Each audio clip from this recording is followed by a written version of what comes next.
ਕਿ ਇੰਗਲਿਸ਼ ਤਰੱਕੀ ਵਾਸਤੇ ਜ਼ਰੂਰੀ ਹੈ ਸਾਡੀ, ਲੇਕਿਨ ਜੋ ਹੁਣ ਹਾਲਾਤ ਹੋ ਗਏ ਨੇ ਉਹਦੇ ਵਾਸਤੇ ਜ਼ਰੂਰੀ ਹੈ ਕਿਉਂਕਿ ਹਰ ਆਵਾਮ ਬਾਹਰ ਦੌੜਦੀ ਪਈ ਹੈ। ਇੰਗਲਿਸ਼ ਪੜ੍ਹਨਾ ਜ਼ਰੂਰੀ ਹੈ ਕਿ ਇੰਗਲਿਸ਼ ਬੋਲਣਾ ਜ਼ਰੂਰੀ ਹੈ ਤਰੱਕੀ ਵਾਸਤੇ? ਸਮਝਣ ਵਾਸਤੇ ਵੀ ਜ਼ਰੂਰੀ ਹੈ ਤੇ ਬੋਲਣ ਵਾਸਤੇ ਵੀ ਜ਼ਰੂਰੀ ਹੈ। ਤੇ ਕੀ ਅਸੀਂ ਆ ਜਿੰਨੇ ਖਲੋਤੇ ਆ ਬੋਲ ਸਕਦੇ ਹਾਂ? ਨਹੀਂ ਇਹਦਾ ਮਤਲਬ ਹੈ ਕਿ ਇਹ ਗਲਤ ਸਾਨੂੰ ਪੜਾਇਆ ਜਾ ਰਿਹਾ। ਭਰਾਇਆ ਜਾ ਰਿਹਾ। ਮਤਲਬ ਪਾਕਿਸਤਾਨ ਚ 99% ਲੋਕ ਇੰਗਲਿਸ਼ ਨਹੀਂ ਬੋਲ ਸਕਦੇ। ਨਹੀਂ ਬੋਲ ਤੁਸੀਂ ਸਾਰੇ ਇੰਗਲਿਸ਼ ਪੜ੍ਹਦੇ ਹੋ, ਜ਼ੁਬਾਨ ਕਿਵੇਂ ਸਿੱਖ ਜਾਂਦੀ? ਆ ਛੋਟਾ ਜਿਹਾ ਬੱਚਾ ਸਾਡਾ 5 ਸਾਲ ਦਾ ਪੰਜਾਬੀ ਬੋਲ ਲੈਂਦਾ? ਅੱਜ ਕੱਲ ਤੇ ਨਹੀਂ ਬੋਲਦਾ, ਉਰਦੂ ਬੋਲਦਾ। ਉਰਦੂ ਬੋਲ ਰਿਹਾ। ਅਸੀਂ ਪੰਜਾਬੀ ਖਤਮ ਕਰ ਰਹੇ ਹਾਂ। ਉਹ ਸਿਰਫ ਸੁਣ ਕੇ ਬੋਲ ਲੈਂਦਾ।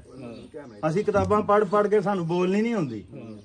ਜ਼ੁਬਾਨ ਇਹ ਸਵਾਲ ਪੁੱਛਣਾ ਚਾਹੀਦਾ ਤੁਹਾਨੂੰ ਯੂਨੀਵਰਸਿਟੀ 'ਚ ਵੀ।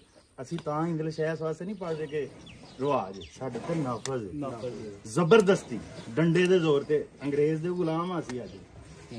ਔਰ ਇਹ ਪੜ੍ਹਨ ਨਾਲ ਅੰਗਰੇਜ਼ੀ ਆਉਣੀ ਨਹੀਂ, ਅੰਗਰੇਜ਼ੀ ਆਉਣੀ ਹੈ ਸੁਣਨ ਨਾਲ। ਬੱਚਿਆਂ ਨੂੰ ਸਾਲ ਦਾ 2 ਸਾਲ ਦਾ ਬੱਚਾ ਹੁੰਦਾ, ਸਾਲ ਉਹ ਸੁਣਦਾ ਰਹਿੰਦਾ। ਪਹਿਲਾਂ ਸਾਲ ਸੁਣਦਾ, ਸਾਲ ਲਫ਼ਜ਼ ਸੁਣਦਾ, ਫਿਰ ਇੱਕ ਦਿਨ ਬੋਲਦਾ ਮਾਮਾ। ਨਾਲੇ ਪੜ੍ਹਾਈ ਮਾਂ ਪਹਿਲਾਂ ਮਾਂ ਬੋਲਦਾ ਸੀ, ਹੁਣ ਮਾਮਾ ਬੋਲਦਾ। ਜਿਹੜੀ ਬੈਸਟ ਲਰਨਿੰਗ ਹੈ ਨਾ ਉਹ ਵੀ ਸਾਡੀ ਮਾਤਰੀ ਜ਼ੁਬਾਨ।